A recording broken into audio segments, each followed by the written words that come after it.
বিসমিল্লাহির রহমানির রহিম। আসসালামু আলাইকুম। কৃষিকথা ইউটিউব চ্যানেলে আপনাকে স্বাগতম। এই মুহূর্তে যে যেখান থেকে বসে আমার এই অনুষ্ঠান দেখছেন সবাইকে আন্তরিক শুভেচ্ছা জানিয়ে শুরু করছি আজকের প্রতিবেদন। দর্শক, মোহনগঞ্জ নেত্রকোনা জেলা, যার মধ্যে সুন্দর একটা হাওর আছে, যেখানে অনেক খামারি হাঁস পালন করে থাকে এবং সেখান থেকে তাদের জীবিকা নির্বাহ করে থাকে। তো তেমন এক খামারে আসছি যেখানে কিছু সংখ্যক হাঁস আছে। আমার পিছনে অবশ্যই হাঁসগুলো দেখতে পাচ্ছেন এবং এখানে বিল আছে, এই বিলে হাঁস পালন করে থাকে। হাঁস পালন করে খামারিরা কীভাবে জীবিকা নির্বাহ করে থাকে এবং হাঁস পালন করে তারা কতটুকু লাভবান হতে পারছেন সেই বিষয়গুলো শুনবো। চলুন দর্শক, কথা না বাড়িয়ে শুরু করি আজকের ভিডিও। আসসালামু আলাইকুম। ওয়ালাইকুম সালাম। কেমন আছেন ভাই? ভালো আছি। আপনার নাম কি? আমার নাম আজিজুল। আজিজুল। আপনার গ্রামের বাড়িটা কোথায়? শেরাতলি। তলি। এই যে হাঁস পালন করার অভিজ্ঞতা কত বছরের আপনার? এই 7-8 বছর। আপনি এই যে হাঁস পালন করেন 7-8 বছর অভিজ্ঞতা, আপনি শুরুটা কীভাবে করছিলেন আর কি? এই 200-250 আন্য প্রথম শুরু করছি। এই কী জাতের হাঁস দিয়ে খামারটি শুরু করছিলেন আপনি? চড়ুই, কাগি। এই যে ডিমের রাজা কোন হাঁসকে বলা হয়? আপনি চড়ুই আর কাগি। এই যে চড়ুই জাতের যে হাঁসটা, এই হাঁসটা দেখতে কেমন দেখা যায় আর কি? এরা খাবারটা কিভাবে সংগ্রহ করতে পারে আর কি? এটা আপনার খাবার ভিতরে এসে সংগ্রহ করতে পারে আউরের মধ্যে সহজে। হাঁস পালনের অভিজ্ঞতার ক্ষেত্রে আপনি যে এখন খামারে মূলত কতগুলো হাঁস আছে আপনার? এই 500-600 আছে। এই 500 হাঁস থেকে প্রতিদিন আপনি কী টাকা আয় থাকে আর কি? আপনার এটা তো আমরা হিসাব রাখি কিনা, এরপরে আপনার মোটামুটি ভালোই থাকে। এখন 600 হাঁসে কী পরিমাণ ডিম আছে আপনার? এই 300-400 আছে। ডিম আছে আর কি। ডিম কি আরও বাড়ার সম্ভাবনা আছে? হ্যাঁ আছে। কী পরিমাণ ডিম আসবে সর্বশেষ? এই 500 মতন। 100 ডিম কেন দেবে না হাঁস? এটা আপনার ওয়া থাকে, আপনার এইটা পায়রে আর একটা বদ্ধ হয়, এটা এমনি এমন একটা ওয়া থাকে। হাঁসের ডিম বৃদ্ধি করার জন্য আপনারা কী কী খাবার দিয়ে থাকেন? ধান দিই, শামুক দিই, লেয়ার দিই। এই যে হাঁসগুলো যে সংগ্রহ করছেন, কাছ থেকে হাঁসগুলো সংগ্রহ করছেন? আমদাদ ভাইয়ের কাছ থেকে। এই আমজাদ ভাইয়ের বাসাটা কোথায় আর কি? মোহনগঞ্জ। তার এই হ্যাচারি বা হাঁস ক্রয় বিক্রয় অভিজ্ঞতা বা তার অভিজ্ঞতা কত বছরের? ওনার বহুদিন ধরে, আমরা ফালার আরও বহু আগ থেকে অভিজ্ঞতা। আপনাদের এলাকাতে এই হাঁসের প্রজননটা আনছে কারা?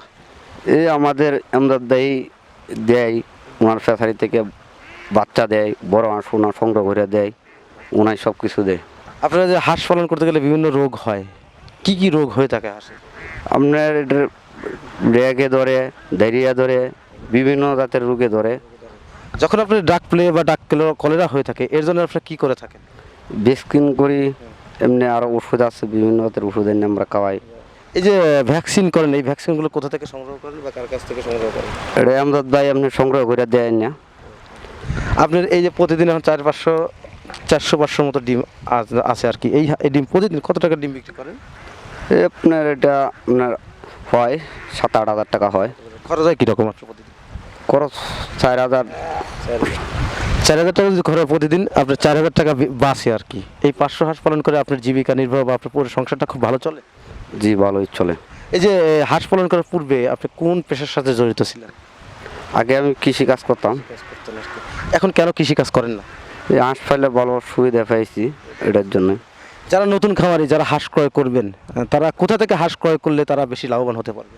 আমদাদ কাছ থেকে হাঁস আনলে ভালো হয়। আমদাদ ভাই আমাকে সুবিধা দেয়, সুবিধা দেয়।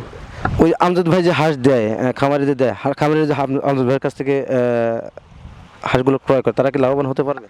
হ্যাঁ, লাভবান হইতে পারবো। আমজাদ ভাইয়ের ফোন নাম্বারটা কি আপনার কাছে আছে? হ্যাঁ আছে।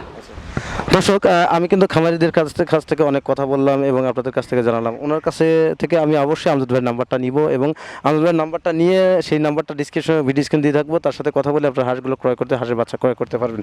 তিনি তার কাছ থেকে, উনি যে খামারটা শুরু করছেন, উনি খামারটা শুরুটাই হয়েছে তার কিন্তু অল্প সংখ্যক হাঁস দিয়ে। তিনি এই মোহনগঞ্জ জেলা, ওনার যে এলাকায়, এখানে একটু হাওর আছে, যে হাওরে আপনার কোলাবিল দেখতে পাচ্ছেন, এ সাইডে নদীর মতো আছে, যেখানে প্রায় 12 মাসই পানি থাকে এবং যেখানে শামুকগুলো থাকে এবং পাশাপাশি ধান ফিট ইত্যাদি দিয়ে থাকে। এতে হাঁসের ডিম বৃদ্ধি পেয়ে থাকে। তো এই খামারিরা এইভাবেই কিন্তু তারা জীবিকা নির্বাহ করে থাকে। আর মোহনগঞ্জ নেত্রকোনা জেলার মধ্যে যে মোহনগঞ্জ থানা, কিছু গ্রাম আছে যেখানে তাদের জীবিকা নির্বাহ হয় হাঁসের খামার করে। তো এখানে শুধু বড় হাঁস না, ছোট হাঁস, একদিনের বাচ্চা, যে কোনো বয়সের হাঁস কিন্তু পাওয়া যায় এবং অনেক সাশ্রয় দামে। আমজাদ ভাই অনেক একটা ভালো লোক। বিগত ভিডিওতেও আমি একটা লোকের সাথে তার অনেক প্রশংসা শুনছি। এখানে আরেকজনের কাছে আসছি যেখানে তিনিও তার প্রশংসা করছেন, কারণ এই এলাকা থেকে আমজাদ ভাই তিনি হাঁসগুলো বিক্রি করে থাকেন এবং বিভিন্ন বাচ্চা বিক্রি করে থাকেন। তার কাছ থেকে হাঁস এবং হাঁসের বাচ্চা ক্রয় করে খামারে কিন্তু আজ লাভবান হতে পারছে। তিনি প্রতিদিন আপনার 600 হাঁস থেকে 400 ডিম প্লাস পাচ্ছে বা 500 মতো ডিম পাচ্ছে। সব মিলে 7 থেকে 8 হাজার টাকার মতো হাঁসের ডিম বিক্রি হয়। আর হাঁসের ডিম বিক্রি করার পরে ওখান থেকে প্রায় 3500-4000 টাকা তার খরচ হয়, বাদ বাকি 4000 টাকা প্রতিদিন আয় থাকে। তিনি কিন্তু পূর্বে কৃষিকাজ করতেন।